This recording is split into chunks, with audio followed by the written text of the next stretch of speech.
5 minute पहले शांत दिख रहे मम्मी पापा फोन पर बात कर खुशी से चहकने लगे। डाइनिंग रूम में नाश्ता कर रहे पने बहू और बेटे के पास आकर बोले, कल सुधा आ रही है, अभी अभी फोन पर बात हुई है, समधी भी साथ आएंगे। शशि तुम कल दोपहर 4 बजे एयरपोर्ट चले जाना दोनों को लेने। इस सुधा को और कोई काम नहीं है क्या? जब देखो तब आ जाती है यहाँ पर। मैं नहीं जा पाऊंगा, मुझे और भी जरूरी काम है। क्या वो टैक्सी करके नहीं आ सकती यहाँ तक? शशि गुस्साए आवाज में बोल पड़ा। अपने बेटे के मुंह से अपनी बेटे के लिए ऐसे बोल सुन माँ एकदम दंग रह गई। अरे तबीयत तो ठीक है ना तेरी?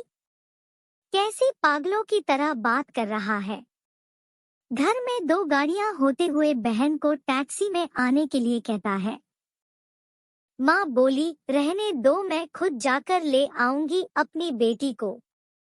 करने दो उसे अपना काम, अभी सुधा का बाप जिंदा है और मैं नहीं चाहती कि मेरे बेटी को उसके ससुराल वालों से ताने सुनने पड़े कि इकलौती बेटी होते हुए भी उसे लेने गाड़ी नहीं भेजी या उसके स्वागत में कोई कमी रह गई। पापा ने बेटे को अपनी नाराजगी जताते हुए कहा, आप दोनों समझते नहीं हो मम्मी पापा। वो जब भी इस घर आती है तो सारी दिनचर्या बिगाड़ देती है। वो तो आराम से बैठी रहती है, किसी महारानी की तरह हम सबको उसकी आवभगत में लगाना पड़ता है। मेरी पत्नी का तो पूरा दिन ही दीदी और जीजाजी के आगे पीछे उनके ऑर्डर पूरे करते हुए निकल जाता है। गुस्से से शशि बोला, आज क्या हो गया है तुझे? कैसी बहकी बहकी बातें कर रहा है? बहन है तेरी, कोई पराई तो नहीं है। अब क्या है उसका इस घर में?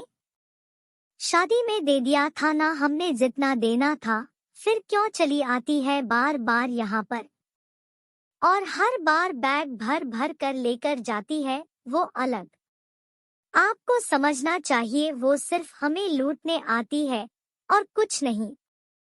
शशि ने तंज कसते हुए कहा, तुझे क्या, अगर वो यहाँ से थोड़ा कुछ ले जाती है तो? ये सब मेरी मेहनत की कमाई है और मैं जो चाहूँ करूँ, चाहूँ तो पूरा सुधा को दे दूँ। पापा गुस्से से लगभग कांपते हुए बोले।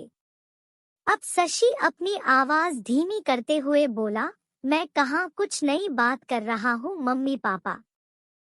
मैं तो वही बोल रहा हूँ जो मैंने बरसों से बुआ के साथ होते हुए देखा है। आज अपनी बेटी के खिलाफ 2 शब्द क्या सुन लिए आप तो गुस्से से लाल हो गए। जरा सोचिए, जब आप बुआ के साथ ऐसा व्यवहार करते थे तब दादी को कैसे लगता होगा। बुआ जो हम पर इतनी जान छिड़कती है, आपने कभी उनके और उनके ससुराल वालों के मान सम्मान के बारे में परवाह नहीं की। उन्होंने कभी भी आपसे कुछ नहीं मांगा, बल्कि हर बार वो अपने साथ कुछ ना कुछ लेकर ही आती, लेकिन आपका व्यवहार कभी भी उनके साथ अच्छा नहीं रहा। दादी ने भी आपसे कभी नहीं कहा कि मेरी बेटी को पैसे दे दो या कुछ खरीद कर दे दो, फिर भी दादी को आपके यहाँ इतनी भी परवाह नहीं थी कि वो अपनी बेटी को कुछ दिनों के लिए अपने पास बुला कर रहने दे। अपनी बेटी का ऐसा अपमान वो सहन नहीं कर पाई, इसलिए वो गांव में पुराने घर में अकेली रहने चली गई। बुआ भी अपना अपमान सह लेती, पर आपने उनके पति का भी मान न ही रखा, इसलिए उन्होंने भी हमारे घर आना जाना छोड़ दिया। जिस तरह सुधा इस घर की बेटी है, बुआ भी तो इसी घर की बेटी है। आपने 2 बेटियों में फर्क कर अच्छा नहीं किया, और रही मेरी बात तो मैं अपनी बहन से बहुत प्यार करता हूँ। मैंने कभी अपनी पत्नी को उसके खिलाफ गलत बोलने का हक नहीं दिया और वो बोलेगी भी नहीं। मैं खुद जाकर उसे लेकर आऊंगा, क्योंकि मुझे मेरी बहन पर गर्व है, अपने अच्छे भाई होने पर भी। हो सके तो मेरे इन कटु शब्दों के लिए मुझे माफ कर देना। इतना कहकर शशि अपने ऑफिस के निकल गया। माँ और पापा का सिर शर्म से झुक गया। थोड़ी देर की शांति के बाद पापा ने हिम्मत कर अपनी बहन को फोन लगा या बहन के फोन उठाते ही वो फूट फूट कर रो पड़े और बोले, दीदी हमें माफ कर दीजिए। हमने इतने साल आपके साथ जो भी दुर्व्यवहार किया उसके लिए हम सच में शर्मिंदा है। दीदी आपकी बहुत याद आ रही है, आप अपने घर आ जाइए हमसे मिलने। अगर आप कहे तो मैं आ जाता हूँ आपको लेने।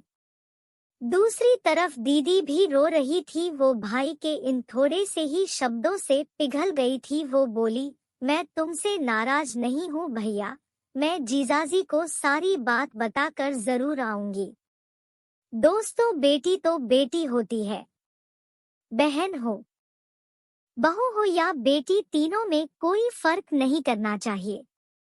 इन्हीं से घर की शोभा होती है और इन्हीं से घर खुशियों से भरा रहता है।